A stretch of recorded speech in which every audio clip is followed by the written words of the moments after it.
Friends, welcome back to the college point. इस video में हम कवर करेंगे topic male reproductive system of Lepus. Lepus एक genus है जिसमें hare and jack rabbits include होते हैं, जिसमें हेयर के लॉन्ग ईयर्स रहते हैं, वहाँ पे रैबिट के शॉर्ट ईयर्स रहते हैं। और हेयर के जो लिम्स होते हैं, हाइंड लिम्स, वो लॉन्ग रहते हैं और रैबिट के शॉर्ट रहते हैं। ओके, सो अब हम आते हैं मेल रिप्रोडक्टिव सिस्टम ऑफ लीपर्स पे। सो इसको हमने दो पार्ट्स में डिवाइड किया है, एक तो male reproductive organ and accessory glands.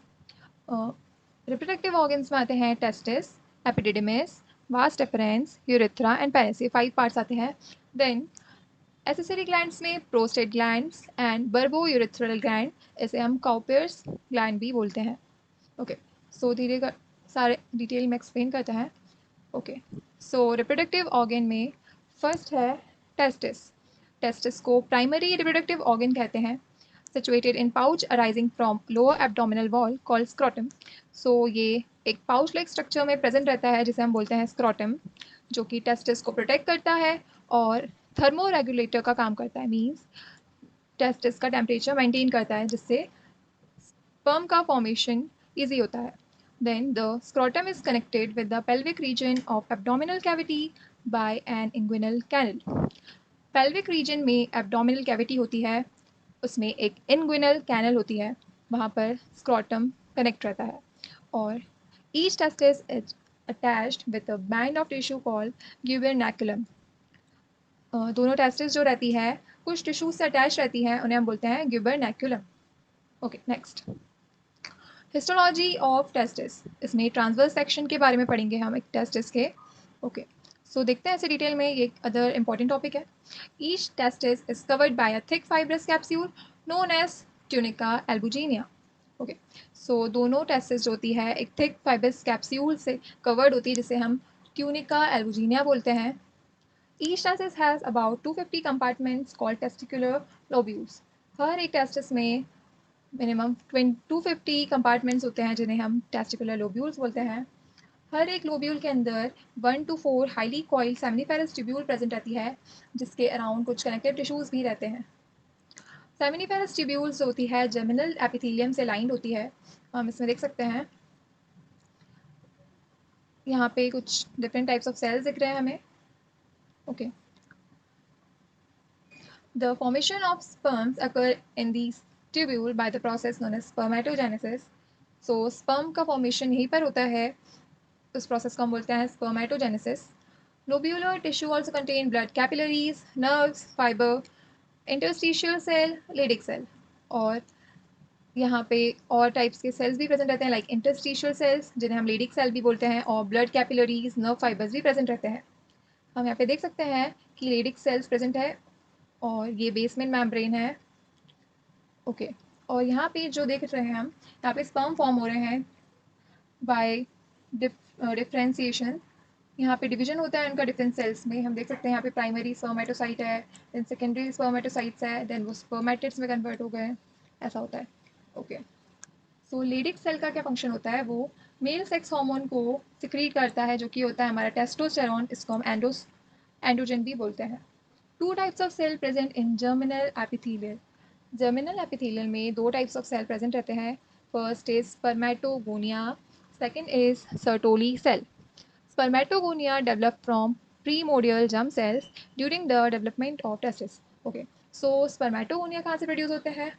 वो प्रोड्यूस होते हैं प्रीमोडियल जर्म सेल से, जब टेस्टिस का डेवलपमेंट होता है। Okay, the step wise division of spermatogonial cell gives rise a series of cell like primary spermatocyte, secondary spermatocyte and spermatous। हमने देखा कि यहाँ पे ये डिविजन होता है स्टेप बाय। सो यहाँ पे primary spermatocyte, then secondary spermatocyte, then spermatids का फॉर्मेशन होता है। The free end of the Sertoli cells have recesses in which the head of the spermatids and the spermatozoa are embedded until the later are mature enough to release। So जो spermatids रहते हैं उनके head जो रहते हैं इस wall में embedded रहता है, और जब वो मैच्योर हो जाते हैं इनफ, देन वो रिलीज हो जाते हैं। तो सर्टोली सेल का फंक्शन होता है, Sertoli cells provide protection and nutrition to the sperm besides supporting them. So Sertoli cell sperm formation में प्रोटेक्शन का काम करते हैं एंड उनको न्यूट्रिशन प्रोवाइड करते हैं। नेक्स्ट आते हैं एपिडिडिमिस पे। फर्स्टली हमने देखा टेस्टिस, देन हम एपिडिडिमिस। सो ये प्रेजेंट रहता है posterior lateral side of each testis. So posterior lateral का मीनिंग है, इसको हम दो पार्ट से डिवाइड करें। पोस्टीरियो मीन्स इसके बिहाइंड या फिर बैक साइड। ये देख सकते हैं हम, ये जो स्ट्रक्चर दिख रहा है, ये पूरा स्ट्रक्चर ये एपिडिडिमिस कहलाता है। ओके, सो ये दोनों टेस्टिस के बैक साइड प्रेजेंट रहता है। Lateral, lateral mean side, side wise. Okay, so उसके तीन पार्ट्स होते हैं। एक जो ऊपर का सोलन पोर्शन रहता है, इसे हम बोलते हैं कॉर्पस एपिडिडिमिस। ओके, ये हेड पोर्शन है इसका। देन इसका फंक्शन होता है, सॉरी, ये होता है कैपिड एपिडिडिमिस। इसका फंक्शन होता है ये वास एफरेंशिया से स्पर्म को रिसीव करता है। Then second, middle portion of epididymis, जो बीच का पार्ट होता है ये बॉडी, इसे हम बोलते हैं कॉर्पस एपिडिडिमिस। इसका काम होता है टेम्पोरली स्टोर स्पर्म्स को टेम्पोरली स्टोर करता है ये। देन थर्ड पार्ट होता है डिस्टल पोर्शन ऑफ एपिडिडिमिस, ये जो टेल पोर्शन दिख रहा है हमें, इसे हम बोलते हैं caudal epididymis. Then main function epididymis का हम बोल सकते हैं कि ये न्यूट्रिशन प्रोवाइड करता है स्पर्म्स को और उनका स्टोरेज करता है। Okay, next is Vasa difference. So Vasa difference पे आते हैं। Epididymis of each testis become less coiled in the caudal epididymis portion. So हम देख सकते हैं एपिडिडिस यहाँ पे काफ़ी कॉइल्ड स्ट्रक्चर था, एंड एंड में आकर के ये थोड़ा लेस कॉइल हो जाता है।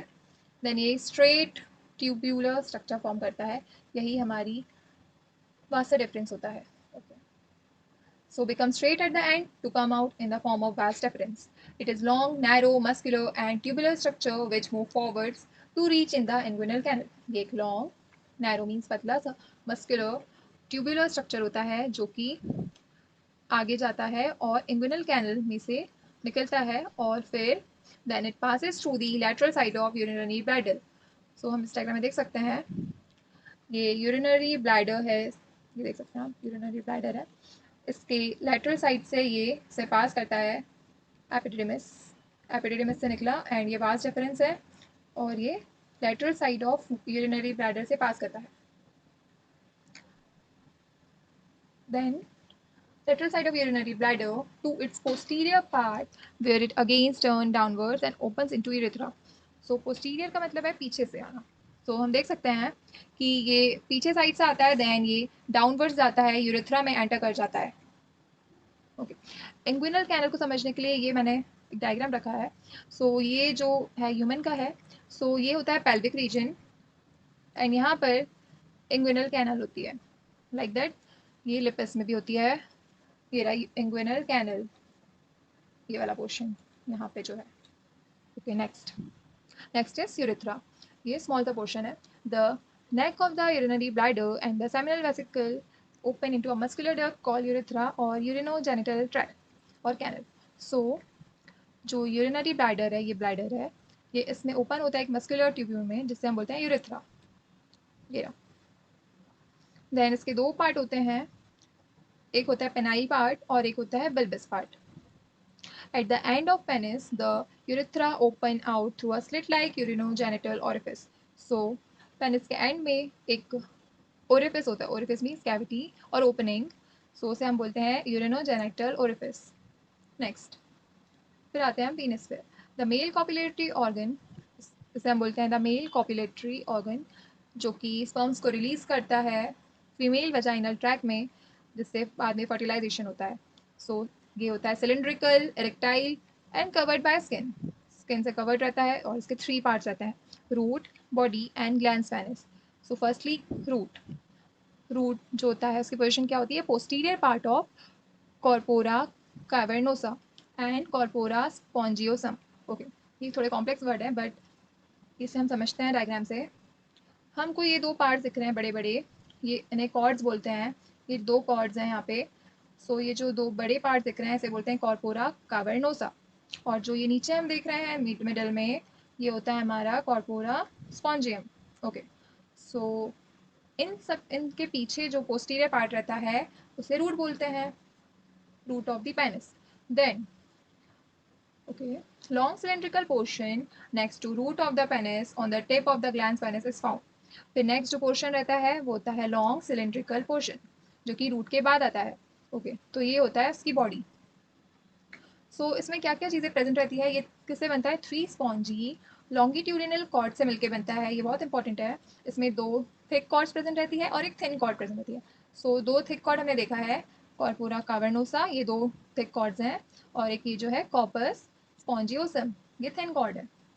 सो इससे मिलकर के इसकी बॉडी बनती है, okay, thick cord corpora cavernosa. Okay, तो मैंने बताया कि कॉर्पोरा कावर्नोसा जो होता है वो थिक कॉर्ड होता है, और थिन कॉर्ड जो होता है corpora spongiosum. Okay, two thick cords are septated by median septum made of connective tissue. जो 2 थिक कॉर्ड्स है, ये बीच में हम देख सकते हैं, ये किससे अटैच रहती है, कनेक्टिव टिश्यू से, जिसे हम बोलते हैं मीडियन सेप्टम।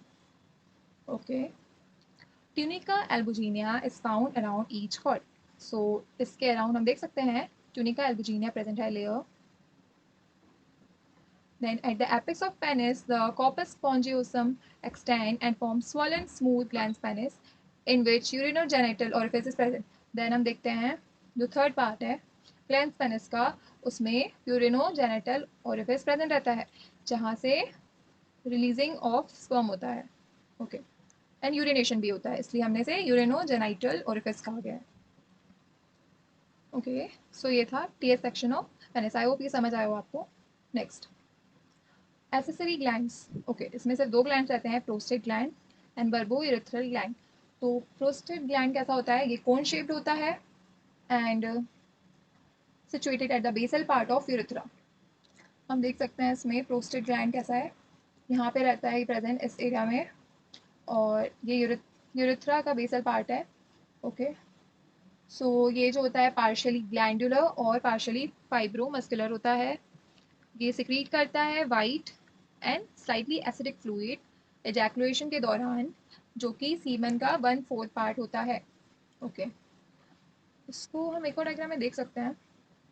ओके, सो ये प्रेजेंट है, यहाँ पर देख सकते हैं अपन प्रोस्टेट ग्लैंड, ये रहा प्रोस्टेट ग्लैंड, और यूरेथ्रा कहाँ पर है, ये है। सो यूरेथ्रा के पास प्रेजेंट रहता है ये यहाँ पे।